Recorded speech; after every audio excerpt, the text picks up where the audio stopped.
جس کے پاس، جس کے ہاتھ میں جو مال ہے وہ اس کا ہے. جو مال جس کے ہاتھ میں ہے، صاحب مال جو آدمی ہے، آپ یہ نہ دیکھو یہ مال کہاں سے آیا، یہ نہ پوچھو یہ مال کہاں سے آیا، کس کا ہے، کیسے لیا ہے. بس یہ دیکھو اس وقت ہے کس کے پاس، کس کے مٹھی میں ہے، کس کے اکاؤنٹ میں ہے، کس کے اختیار میں ہے، کس کی جیب میں ہے، کس کے خزانے میں ہے. جس کے پاس مال جیسے بھی آ گیا یہ مال اس کا ہے، اور آپ کا اس مال سے کوئی سروکار نہیں ہونا چاہیے. اگر آپ نے اس مال کو ہاتھ لگایا تو آپ مجرم ہو جائیں گے، آپ چور ہو جائیں گے، آپ ڈکیت ہو جائیں گے. یہ دوسرا باطل مفروضہ ہے. یہ بنو امیہ کا بنایا ہوا مفروضہ ہے، یہ اللہ کا بنایا ہوا مفروضہ نہیں ہے. بھلے اللہ کا قانون ہے کہ مال، انسان کا مال انسان کی جان کی طرح احترام رکھتا ہے، محترم ہے. اگر انسان کا اپنا مال ہو، اگر انسان کا جائز مال ہو، اگر انسان کا حلال مال ہو، حق ہو اس کا یہ مال، اور ہے کثرت سے اموال ایسے ہیں جو جائز اموال ہیں، جو حلال اموال ہیں، جو انسان کو قانونی طریقے سے، شرعی طریقے سے ملے ہیں، یا اس کی محنت کا نتیجہ ہے، اس کی کوششوں کا نتیجہ ہے، یا وراثت میں یہ مال اس کو ملا ہے، یا کسی نے ہدیہ دیا ہے. باہر کے صحیح اور جائز مال کے حصول کے بیسیوں طریقے ہیں، اور ان طریقوں سے لوگ مال حاصل کر رہے ہیں، کسب و کار کر رہے ہیں، تجارت کر رہے ہیں، کھیتی باڑی کر رہے ہیں، صنعت میں کام کر رہے ہیں، اور خدمات پیش کر کے ان کے بدلے میں مال حاصل کرتے ہیں. یہ مال ان کا محترم ہے. اس مال کو آپ ہاتھ نہیں لگا سکتے، اس کو دیکھ بھی نہیں سکتے.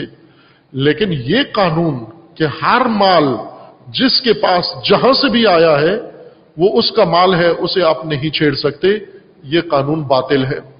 یہ بنو امیہ کا قانون ہے. پہلے یہود کا قانون تھا، یعنی یوں نہیں کہ بنو امیہ نے اختراع کیا ہے، بنو امیہ نے یہود سے لیا ہے، چونکہ ان کی بہت ساری پالیسیاں بھی یہود کی تقلید ہیں. جو یہود کرتے تھے اپنے عہد میں، وہی بنو امیہ نے مسلمانوں کے اندر رائج کیا ہے. مال، ہر مال محترم نہیں ہے. حق مال، جائز مال، قانونی مال، شرعی مال جو آپ کے پاس جتنا بھی ہے، خربوں ہے تو بھی محترم ہے، آپ کا ہے. اربوں روپیہ ہے تو آپ کا ہے، کروڑوں روپیہ ہے آپ کا ہے، لاکھوں روپیہ ہے آپ کا ہے، ہزاروں روپیہ ہے آپ کا ہے، سینکڑوں روپیہ ہے آپ کا ہے. جتنا مال ہے، کم ہے یا زیادہ ہے، جس شکل میں ہے، کرنسی کی شکل میں ہے آپ کا اپنا مال ہے، جائیداد کی شکل میں ہے آپ کا اپنا مال ہے، کسی اور ایسٹ یا اثاثے کی صورت میں ہے آپ کا اپنا مال ہے، تجارت کا سامان ہے آپ کا اپنا مال ہے. یہ آپ کا جائز اور قانونی مال ہے. اسے کوئی دوسرا حق نہیں رکھتا. جو اس کو ہاتھ رکھے گا، اس چھینے گا، لے گا طاقت سے یا مکر سے، مجرم کہلائے گا اور اس کو سزا ملنی ہے. لیکن وہ مال جو انسان کا نہیں ہے اپنا، اور اس پر حق بھی نہیں رکھتا، اور اس کو کسی ناجائز طریقے سے انسان نے حاصل کر لیا ہے، ناجائز طریقے سے جو مال اس نے حاصل کر لیا ہے، یہ مال اس کا نہیں ہے جس کے پاس ہے، اور یہ مال اس کے پاس رہنے نہیں دینا.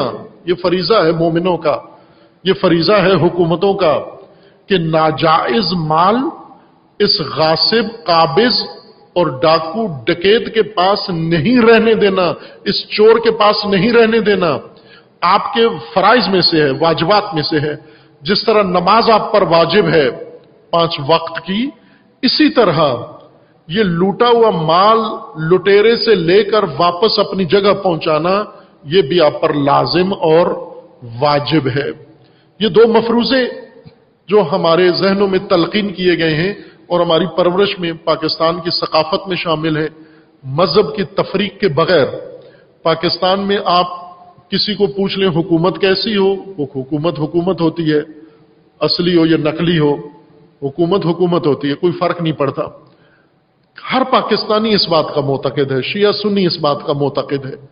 فقط یہ کام کرے کہ وہ اگر شیعوں کو تھوڑی سی مراد حکومت دے دے، باتیں سن لے، سنیوں کی مراد کر لے، اور شیعہ کوئی مشورہ دیں تو مان لیں، سنی مشورہ دیں مان لیں، کچھ شیعہ مشیر اپنی کابینہ میں رکھ لیں، کچھ سنی مشیر اپنی کابینہ میں رکھ لیں، کمیٹیوں میں کچھ بندے شیعہ رکھ لیں، کچھ بندے سنی رکھ لیں، بس اگر یہ تعادل توازن ہے اور یہ تناسب کی بنیاد پر یہ کمیٹیاں بنا دی ہیں تو یہ بہترین حکومت ہے، اس سے ہمیں کوئی اعتراض نہیں ہے۔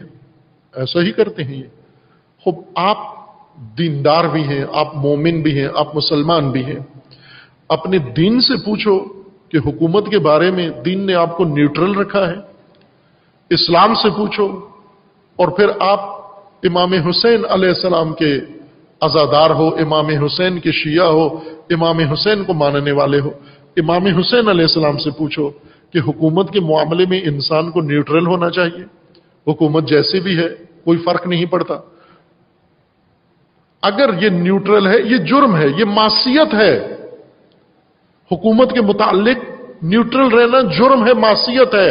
امام حسین کے نزدیک، رسول اللہ کے نزدیک، امام علی کے نزدیک، ائمہ اطہار کے نزدیک یہ معصیت اور جرم ہے۔ یہ بے شک اس معصیت کے جواز نکالا ہوا ہے بہت ساروں نے۔ اس کا جواب کیا دیتے ہیں کہ یہ مردار کے کھانے کے برابر ہے۔ جس طرح شریعت مقدسہ نے ایک اضطراری حالت کے لیے احکام بنائے ہیں کہ جب آپ مضطر ہو جائیں، مجبور ہو جائیں، کوئی آپ کے پاس جائز اور صحیح راستہ نہ ہو تو وہاں پر آپ مردار بھی کھا سکتے ہیں۔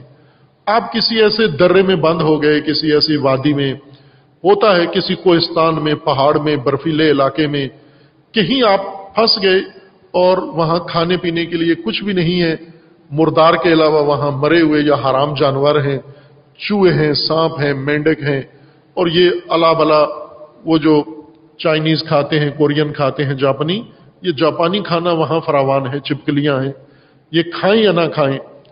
شریعت کا حکم یہ ہے کہ اگر حلال میسر نہیں ہے، جائز غذا میسر نہیں ہے اور موت کا خطرہ ہے اور مرنے کے قریب ہو تو اتنی مقدار میں یہ حرام، یہ مردار کھا لو جس سے تمہاری جان بچ جائے۔ اتنا شریعت نے اضطرار کی حالت میں اضطرار سے نکلنے کے لیے اتنا اجازت دی ہے، اتنی لچک رکھی ہے کہ مردار اتنی مقدار میں کھا سکتے ہو۔ اس کو یہ دلیل بنا لیا گیا ہے کہ آپ پوری زندگی اضطرار میں گزارو، ساری زندگی مردار کھاؤ، تم بھی مردار کھاؤ، تمہارے بچے بھی مردار کھائیں، تمہاری کئی نسلیں مردار کھائیں۔ اتنا اضطرار انسان پر طاری ہو گیا ہے، اتنا اضطرار مومنین پر طاری ہو گیا ہے۔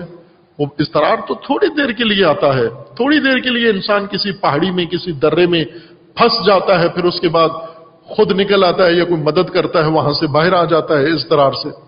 اضطراری حالات دائمی نہیں ہوتے، اضطراری حالات کی صدیاں نہیں گزرتی، اضطراری حالات ٹیمپریری ہوتے ہیں، اضطرار برطرف ہو جاتا ہے، مردار منع ہو جاتا ہے۔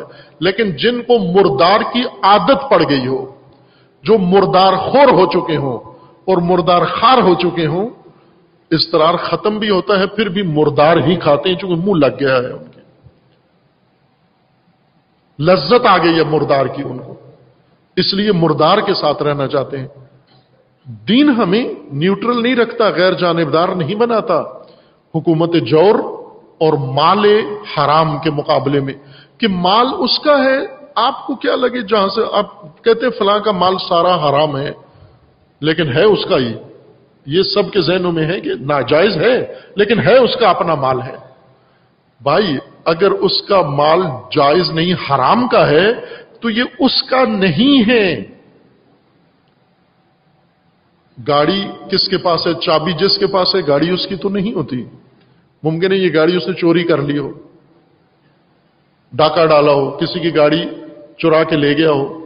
اب چونکہ گاڑی اس کے پاس ہے، ہم بھی معتقد ہو جائیں، ہمیں پتہ ہے اس کی نہیں ہے، لیکن چونکہ ابھی اس کے اختیار میں ہے لہٰذا ہم قائل ہو جائیں یہ گاڑی اس کی ہے۔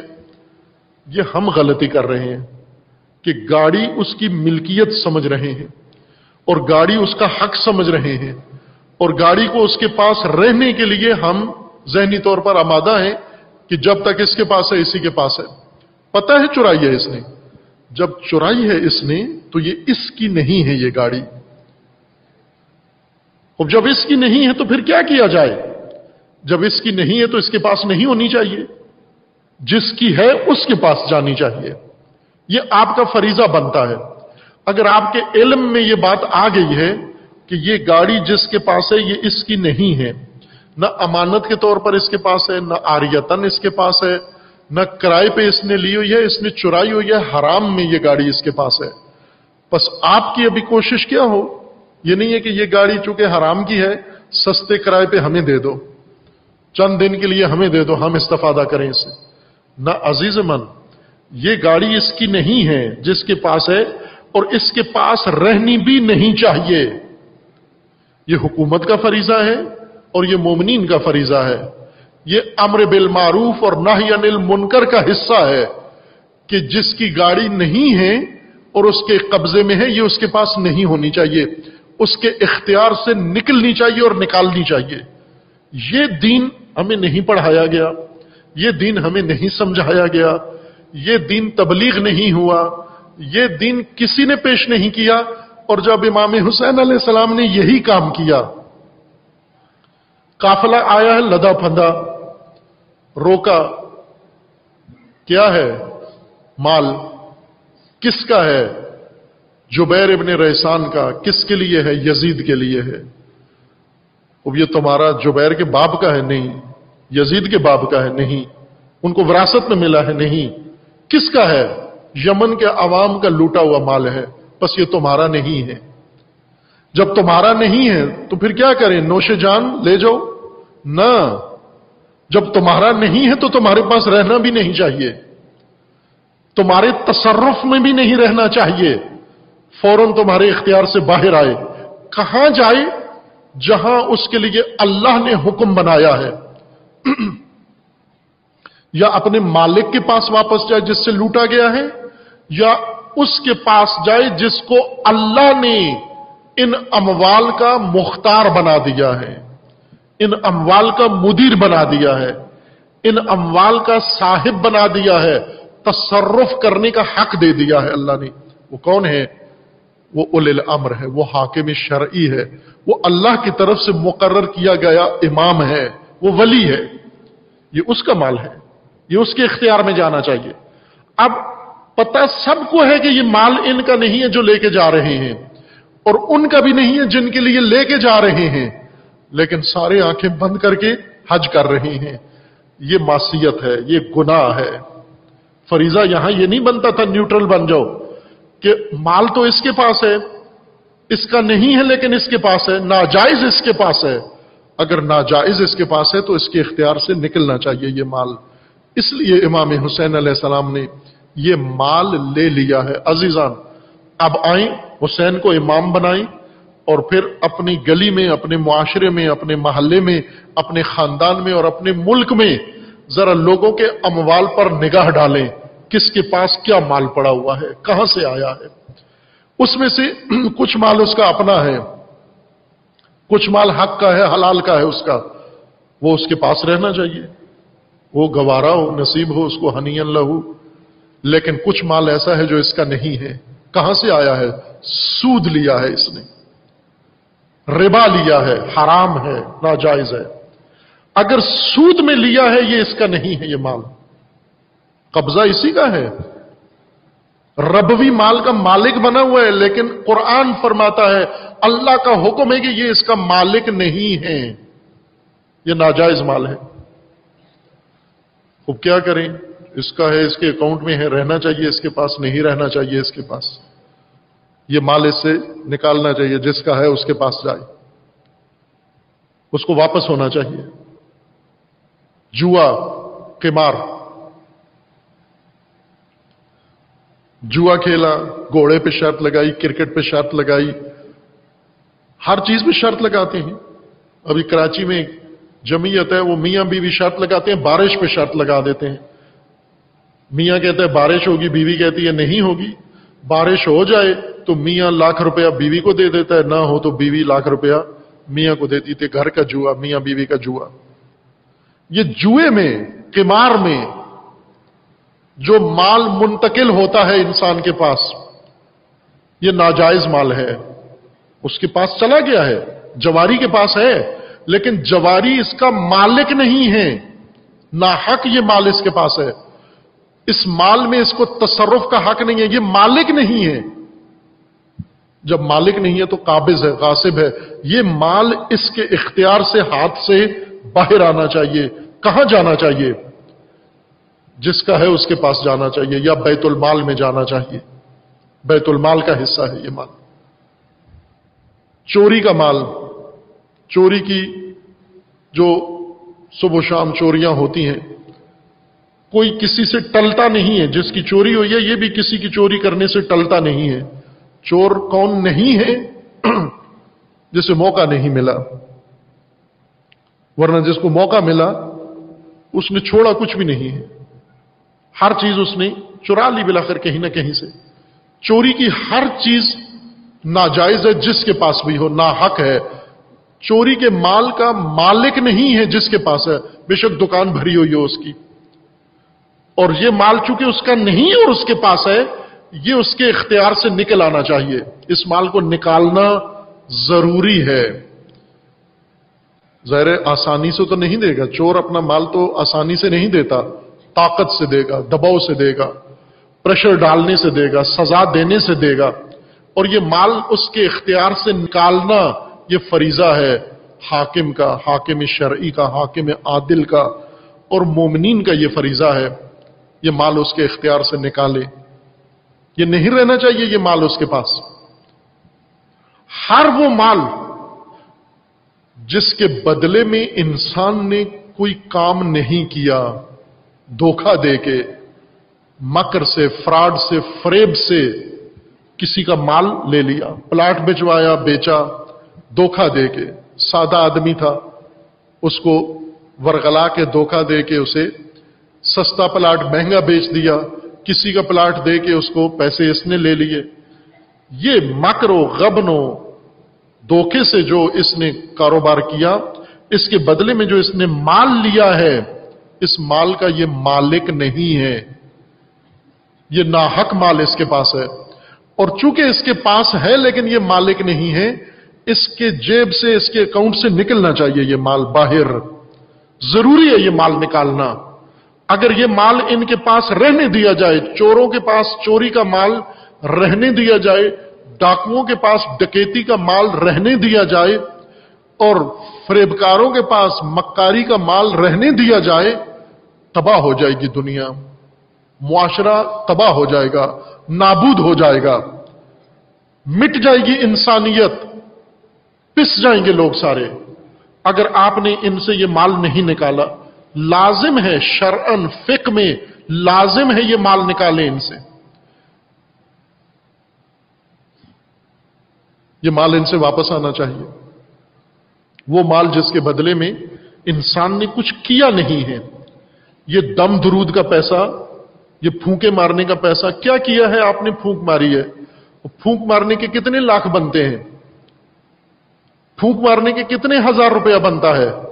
یہ پھونکوں کے بدلے میں جتنا پیسہ ہے یہ ناحق پیسہ ہے۔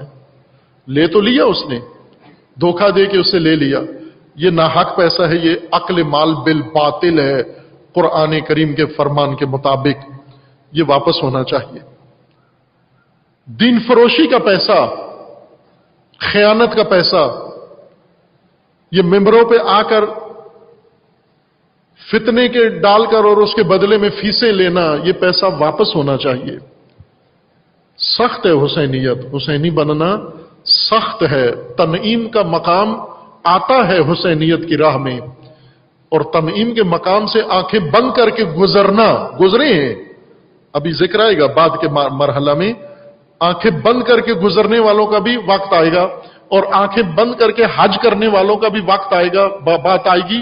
یہ کون لوگ تھے جو تنعیم کے مقام پر جو فریضہ تھا اسے انجام نہیں دیا اور آگے گزر گئے؟ ان کا بھی بیچ میں ذکر آئے گا۔ آنکھیں بند کر کے عزادار بننا، آنکھیں بند کر کے حسینی بننا، اور تنعیم کی منزل کو انکار کر دینا، اور یہ کہنا جو مال جس کا ہے گزر جاؤں، لیکن یا حسین، اے حسین میں تیرا شیعہ ہوں، اے حسین میں تیرا عزادار ہوں۔ حسین کیا کہیں گے اس کو؟ تیرا مجھ سے کیا تعلق ہے؟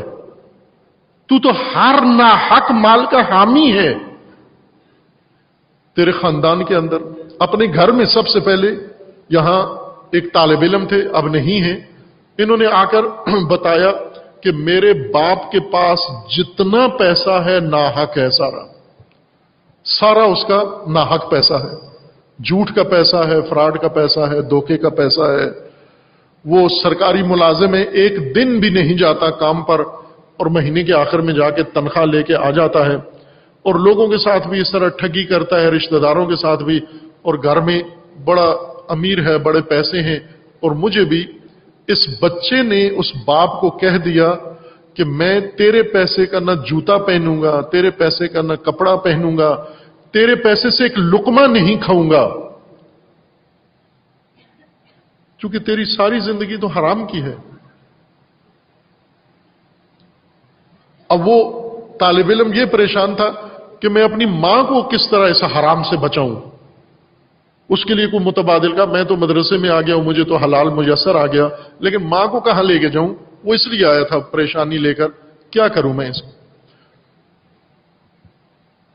ہے کوئی ایسا جو اپنے گھر میں نگاہ دوڑا کر دیکھے کہ میرے گھر میں جو پیسہ ہے، باپ کے پاس جو پیسہ ہے، میرے پاس جو پیسہ ہے، اس میں کتنا میرا حق حلال کا پیسہ ہے؟ جو میرا نہیں ہے وہ میرے پاس نہیں ہونا چاہیے۔ پہلے اپنے مال کا تصفیہ کرے، پھر حسینی بنتا ہے۔ پھر دوسروں کے مال، جو دوسروں کے پاس جو مال پڑا ہوا ہے اس کو دیکھے۔ اب یہ پیسہ جو آپ اپنی آنکھوں کے سامنے دیکھتے ہیں، دین کے نام پر، مذہب کے نام پر لاکھوں کروڑوں کے حساب سے جا رہا ہے، یہ پیسہ ناحق ہے ان کے پاس، یہ واپس ہونا چاہیے۔ خمس کا پیسہ، زکوٰۃ کا پیسہ، جو بیت المال ہے، جو امام کا مال ہے، یہ امام کا مال وہ کچھ نکالتے ہی نہیں ہے۔ یہ امام کا جو حق تمہارے مال میں ہے، نہیں دیا تم نے، یہ تمہارا پیسہ نہیں ہے، یہ ناجائز پیسہ ہے تمہارے پاس، ناحق پیسہ ہے، یہ نکلنا چاہیے تمہارے اکاؤنٹ سے، تمہارے کھاتے سے۔ اگر خمس نہیں نکالتے تو پہلے تو خود اپنے مال میں ناحق مال شامل کیا ہوا ہے، اپنی درآمد میں جو آپ کا خمس کا زکوٰۃ کا پیسہ ہے وہ ادا نہیں کرتے ہو آپ، تو جو خود حرام کھا رہا ہے اس کے لیے تو بہت بڑا سوال ہے کہ یہ امام حسین نے یزید کا مال کیوں پکڑ لیا؟ اس کے لیے تو مسئلہ مشکل ہے کہ کیوں پکڑ لیا؟ تو یزید کا مال تھا، یزید کے پاس رہنے دیتے۔ یہ امام حسین نے کیا کام کیا؟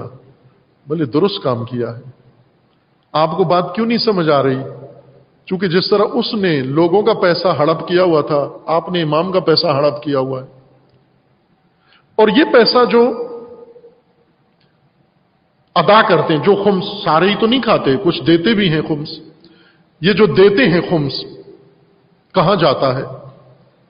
یہ خمس جو دیتے ہیں آیا اپنی جگہ پہ جاتا ہے، بیت المال میں چلا جاتا ہے؟ جو خمس کے موارد ہیں، مصرف کے، استعمال کے، وہاں پر جا کر وہ خمس کا پیسہ لگ جاتا ہے؟ اس پیسے کا تعاقب کرو، اس پیسے کا پیچھا کرو، ریکی کرو، یہ کہاں گیا یہ پیسہ؟ جا کے دیکھو۔ اگر تو اپنی جگہ پہنچ گیا، بیت المال میں پہنچ گیا، ولی شرعی کے اختیار میں چلا گیا، یا جو اللہ نے اس کے لیے مصرف مقرر کیا ہے اس مصرف تک پہنچ گیا، لگ گیا اس جگہ پر، پھر تو مطمئن ہو جاؤ کہ یہ خمس کا پیسہ یہ اپنی جگہ لگ گیا جا کر۔ لیکن اگر یہ ادا ہو گیا ہے، جیب سے نکل گیا ہے، کروڑوں اربوں روپیہ نکل گیا ہے، لیکن گیا کدھر ہے یہ معلوم نہیں ہے۔ یہ پیسہ آپ کو لوٹانا ہے، یہ واپس لینا ہے، مصادرہ کرنا ہے، یہ پیسہ لوٹانا ہے، آپ کا کام ہے، آپ کا فریضہ ہے۔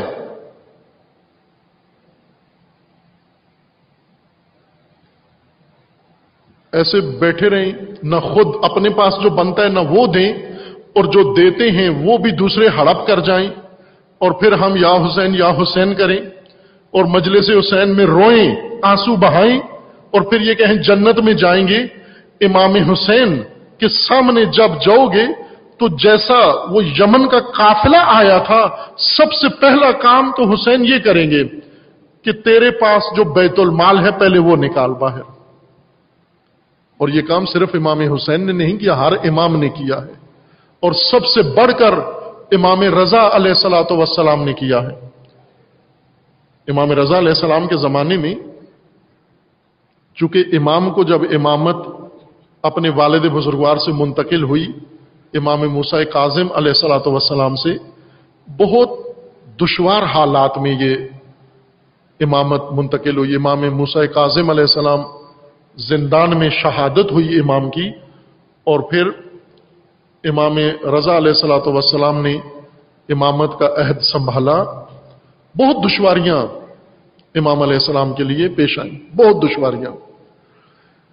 امام موسیٰ کاظم علیہ السلام نے وکلاء مقرر کیے ہوئے تھے۔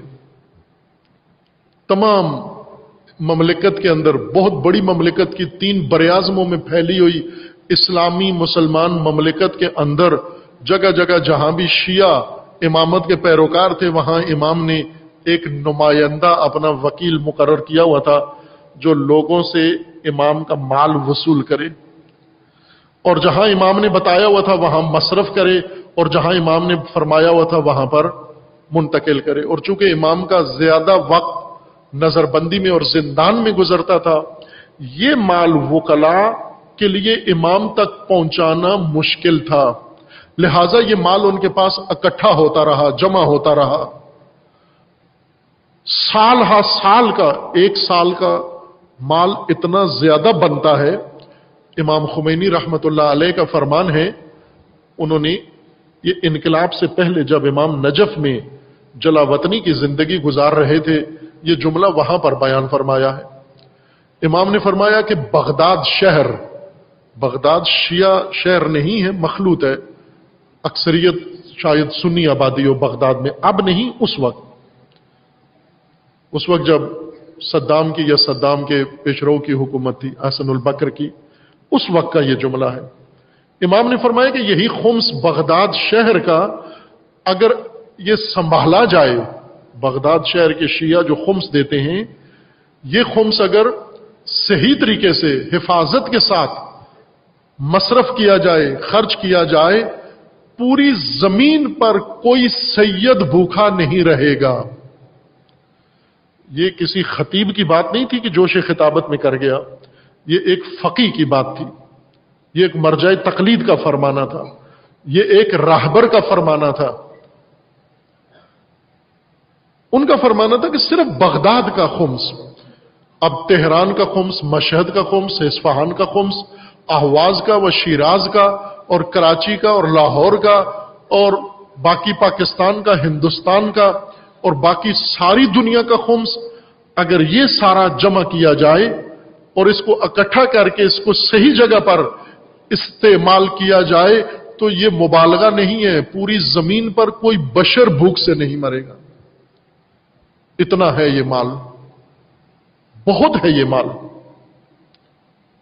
اور یہ جو سارے نکالتے بھی نہیں۔ اب مثلا پاکستان میں کسی نے یہ مردم شماری نہیں کی کہ کتنے لوگ خمس دیتے ہیں، لیکن جو مشاہدہ ہے، جو تجربہ ہے، اس کے مطابق 2% زیادہ سے زیادہ 5% لوگ خمس دیتے ہوں گے۔